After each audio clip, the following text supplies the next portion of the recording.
What's up, religion and listeners? KL Phoenix Roller viewers. I'm going through this loft,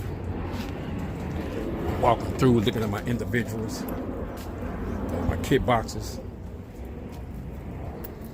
And one thing I always do is I start evaluating things. What's really going on? You know, I look at each pair. And at this time of year reflects, my mind automatically reflects right back to the kit, right? The kits. So I look at this pair and see, I'm glad I've had seen off you so far, and my memory come up. And I think of a few birds and say, okay, what about you? Oh yeah, those are really good. Yeah, look at this one. So this was a late pair I just added. So they didn't have a chance to prove themselves yet. And I go this pair, and I say, well, this hen was down earlier on a different cock, and I got this. And I got these right here. And I say, those was pretty good. Down to look at some pair, and I say, man, this pair right here is like 3 for 3. I flew 3, and all 3 of them was decent. You know what I'm saying? I might not have all 3 of them because, you know, and stuff like that, but I started realizing some pairs are way better than you thought. You know what I'm saying? And some pairs not as good as you thought. You know what I'm saying? So I was saying, well, for that past few years, I had this bird for 4 years. What has it really done? So you start thinking about it. You start really thinking about it, right? And I said, you know what? It did throw me that red bird, or it did throw me this bird. Those birds are really good stylish spinners, but they didn't help the kid out none. Some days they work hard, but talking about kid competition, they're not going on the breaks. They frequent, but they're going in between breaks, throwing the kid off more so than helping the kid. You think back again, wait a minute, he put this hand, he did the same thing on this end. Good spinners. I mean, if you try to make some birds for 11 bird fly, it might be pretty good. But if you talking about kid competition, they ain't gonna cut it. So you start looking at that and thinking about that, and you say, oh shit, I don't really need this one. But then you start thinking that nostalgia stuff kick in, that you like this bird because of this, or it's this, he looked like this, and all that stuff comes in, and people act like they don't pay attention to that stuff, but you do. We all do. And some dudes, that's all they pay attention to. I mean, I've done that. I've been guilty of that. I ain't gonna say I'm different. I've done it. Because it's off this hen, it's off this cock, or it's the last baby off this hen or cock. But the shit ain't helping you none. So we gotta do that sometimes. We gotta take that walk through the loft, man, looking at this and evaluate these birds. We gotta do that. It's kind of hard to do because we all pigeon lovers. We love our birds, you know. So some of us, if we couldn't fly another bird in life, we'd still have our pigeons. We might not have as many, but we'd still have them because that's just what we do. You know what I'm saying? We really true bird brains. When you start trying to get the competition, especially a guy like me, or the guys like me, we 60 plus, we don't have time to be doing all the other stuff, so we're gonna have to make a decision. Do I really want to get real good get back to be really good in this, or I just want to enjoy the hobby, or do I want to be good at it and enjoy the hobby at the same time? Still, you gotta make decisions. Decisions have to be made.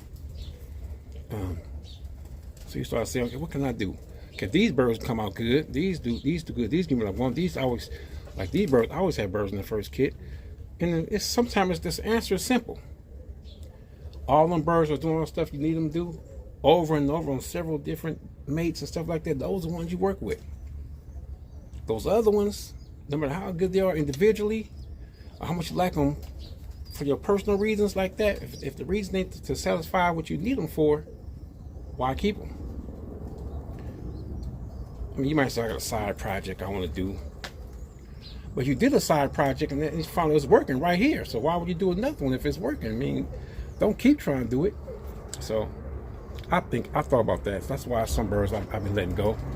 Even though they've been throwing me some really good, nice birds, but for what I want to do in the next 5 years, they don't fit.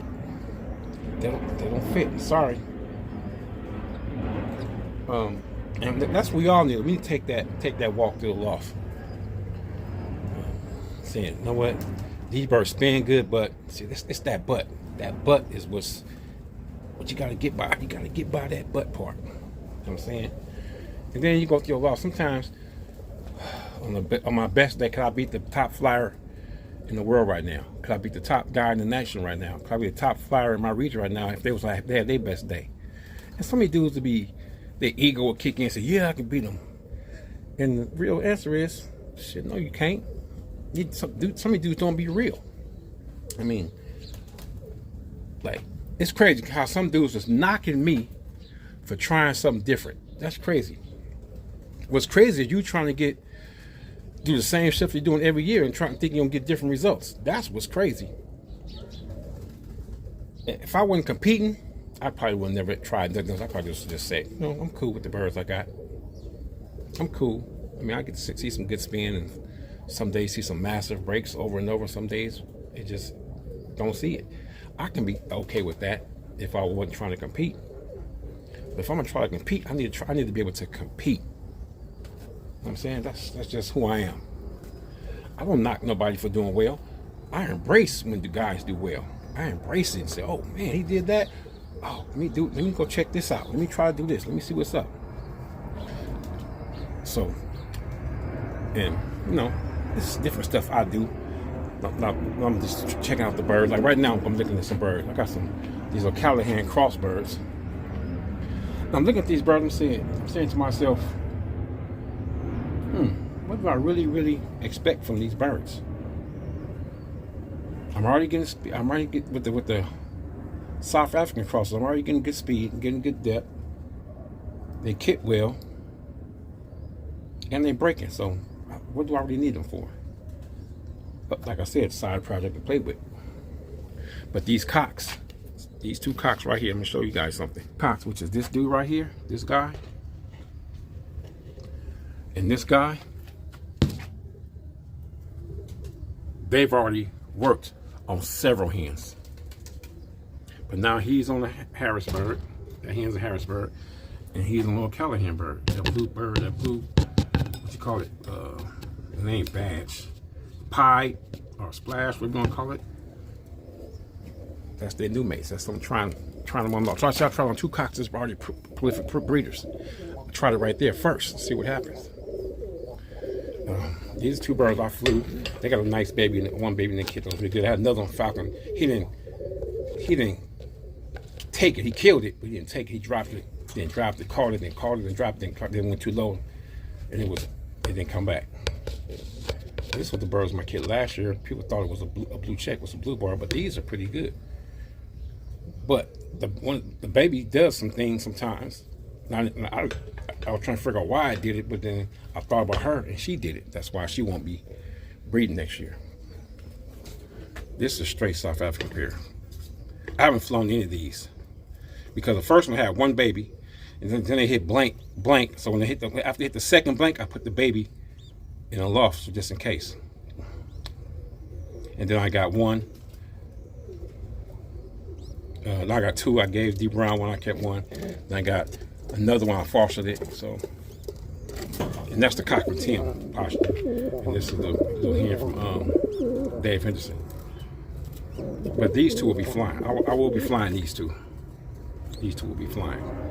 And this is 156 and another Dave Henderson bird. These are really good. I have two in my 18 right now. Two. I would have been three, but one did the falcon hit. I didn't see it get caught, but it didn't come back. So I don't know if it caught it somewhere else or I don't know what happened, but it didn't come back. So I got two more like this, and these are good too. But these right here, the problem with these birds is they real frequent. They have a hard time hanging with the kid. They're really, really frequent. But it's the hen. I know it's from the hen. But the cock is another Dave Henderson bird. So you can understand, all this back here is my research and development part. Yeah, like that's what this is. New matings, mostly South African crosses, English crosses. That's it, those two crosses. I haven't tried the McKinney birds, or the ones I got from Sue, and the one I got from the one hen that's supposed to be Jose's bird, but he know the deal on that. But That's them birds are done back here. I do that back here. But I got all proven cocks back here. Either proven flyer or proven producer. Proven producer. See, this is a G Wheel cock. That produced good for him on one of my Lisa project hens. Now you see, those gonna be 2 cocks. This sex link mating. That's off the hen from Chacon. One of the hens from Chacon. Anyway, I'm not here to go through and tell you what all the birds are. Just trying to, some other things, you know, what to do when you go through your loft. Most dudes will go through their loft. If dudes keep their ego out of their decisions, they'll be better. So I'm going to the loft now. I'm turning around. So this side is D Brown side, so that's why I hardly ever go on this side. It's D Brown birds. Even if it's my birds in there sometimes, but I don't go in there. Everything I talk about is birds over here, but that's what I'm doing. So this pair has, they still got a baby in the kid? No, Falcon took their baby last week. Last Friday, a week today. A week ago today. And the next baby is this little red bar. Nice one for people on the floor. And that red check next to them, those are nestmates. They come out pretty good though. So that was one of the pairs. They got eggs, but they want to raise them. I won't let them raise them. This pair good. So all the pairs down right now pretty much give me what I want, except for these are fosters. Those are foster babies. This foster. These are foster baby. That's a foster. And those are fosters. But this hen, the Tim, is one of the HR hens. She's really good. And her son. So I just go through the bird and see who I would use. See, I always have my doubts about this hen. At one time, I thought that the birds might be a little hot, but wow, they're straight. So far, they're straight.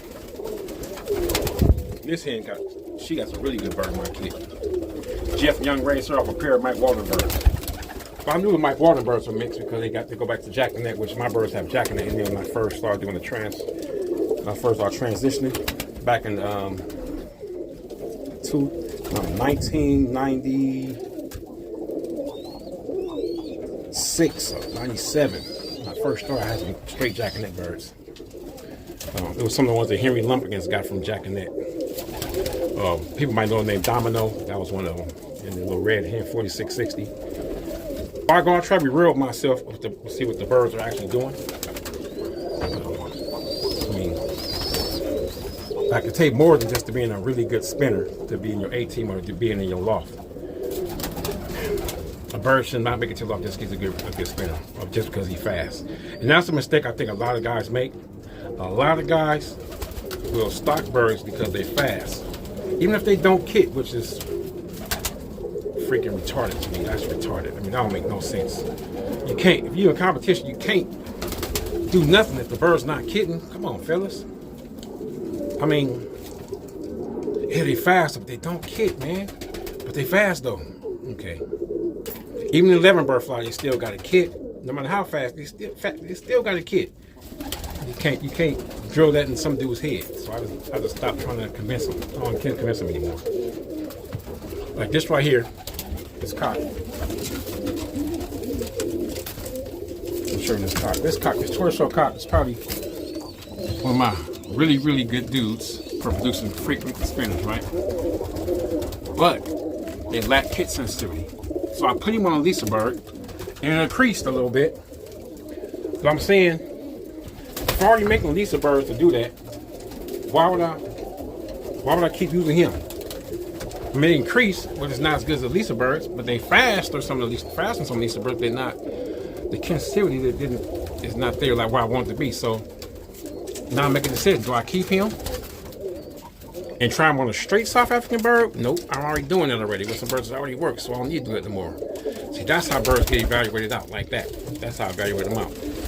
Now, Smarts might need what he got, but I don't have to have him. To him, he's pretty good. He throws some birds that's pretty kid sensitive on no matter what he be on. Right, so, and now, look at this little baby. These be good too. It's crazy because off this pair, which is this red cock right here, and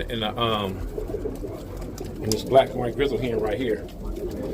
It's crazy because the red ones come in slower than the black and blue. They do blue checks, red grizzles. These come in faster. Those nestmates. Those come in faster. Go figure. So, you know. So I'm breaking birds up, so that's why it's a lot of empty nests in here. So I got these hens. So same process. I'll look at the hens and say, as long as like that. What's that? Janet Jackson song? Somebody said, "What have you done for me lately?" That's why I tell the birds, what have you produced for me lately? And that's how you get evaluated in the hen too. Like a lot of hens like this. But a lot of these hens is like the birds I bring, like the birds. John Sandoval gave me 1, 2, 3. 1, 2, 3, 4, several. There's one. We trying to get 1, 2, 3, 4, 5, 6, and 2 hands down. No, 3 hands down. So that's 9 hens I got from John Sandoval. 9. That's 9 hens. That's like half my breeding team. But then you got birds like this. I'm holding for Bruce Hall off a cock got from him, and the hen that worked out pretty good. This one and this one. Those going to Bruce Hall. That's white hen. Those measure those for Bruce Hall specifically. And that's their mother right here. One of my smoke hens. So I can look at like nice deep browns. I just broke this hen up. This bird just came on my kit like about 2 weeks ago. That's a Lisa project bird. This one of the hens from Chicago, that's 506. She lost some serious velocity. She have a daughter in here that's a this year bird. That was not going to let the falcon eat. This one. That is fast for this pigeon right there. About 30 feet. I was not letting the falcon eat that bird. I'm sorry, I couldn't see it. And then this another 442. This one I say 4. That's her. She's really good. So 442 has. I don't think she got too many babies. She got this one. That's her. And then she has a cock over there. Side. 2 cocks on the side. But don't get me wrong. All these not my birds. These are like half of the brown birds, but they're still out of my birds. Like this hen right here, she's a good producer, but she's not what I need right now. So that's why I put out for sale. And this one right here, another one. If I got dogs on her, that's really good. And birds get moved out. They just get moved out. Like I say, your life should be a constant state of upgrade.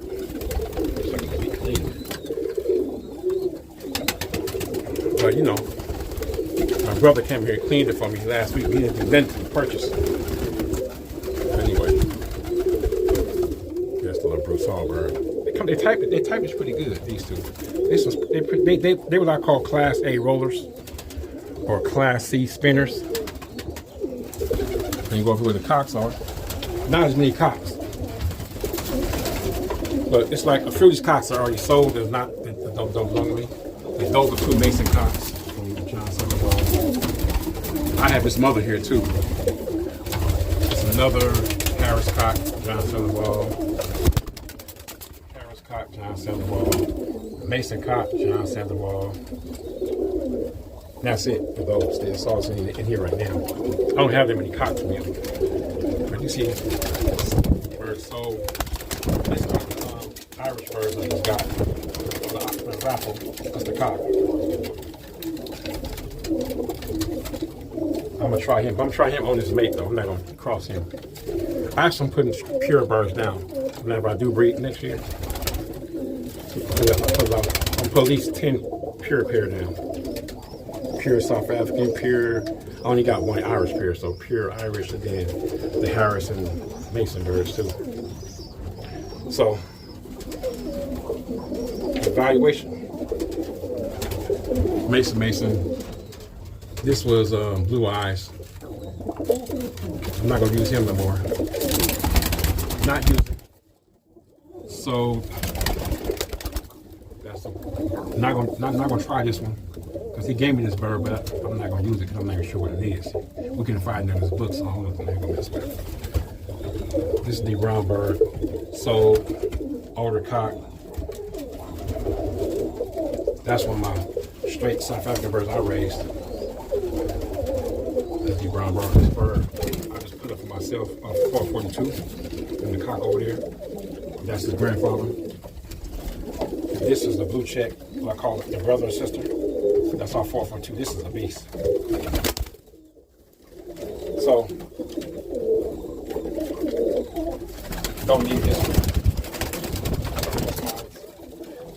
The red bar down there I'll be using. I mean, so there's a lot of these birds that won't even be. It's not. I'm making mine. I won't even be. I'm not even going to use them. I know I'm not going to use them. I already know stuff. I've already decided what I'm going to use and not use already. I've already made that decision. Most of the birds had 2 years to give me what I really want, but they was giving me what I want until I started competing. Then I realized I didn't need what they was offering. So I want that thing not be bad. Just I don't need what they're offering. And we got to make them decisions. And we got to be honest with it, with ourselves about that. And as honest as I can be with that. So my buddy always asked me, how do you know how a bird, what a bird is going to produce for you? How do you know what a bird's going to throw you if you don't know what it did in the air? How you know a bird's going to, a bird going to throw you if you do know what it did in the air? So, like none of the South African birds I've seen fly, but they all produce good. Some a little bit better as far as percentages than the other ones, but they all still, the best results are still about even. You know what I'm saying? Some just puts a little bit higher percentage. And I increased the percentages this year because I put them birds on my best smoke birds, and it works. And that's all I'm gonna do. Eventually I will have very few straight smoke birds. But everybody's still gonna have smoke in them, and everybody probably gonna end up having the South African birds in them too, just about. Or they're gonna have something else, but smoke will still be the base. So, you know what I'm saying? So I made that decision already. You know what I'm saying? Every now and then I'll take a chance and I'll do this. And I'll put birds like this up. Because I had 3 of them in my main kit, right? 3. Falcon took one. I got 2 more. So I got the first best one and the third best one. The second best one got taken. I'll take my chances in here. That's just why I'll take my chances in here on some of them. The best one after the national should be in here too, for sure. But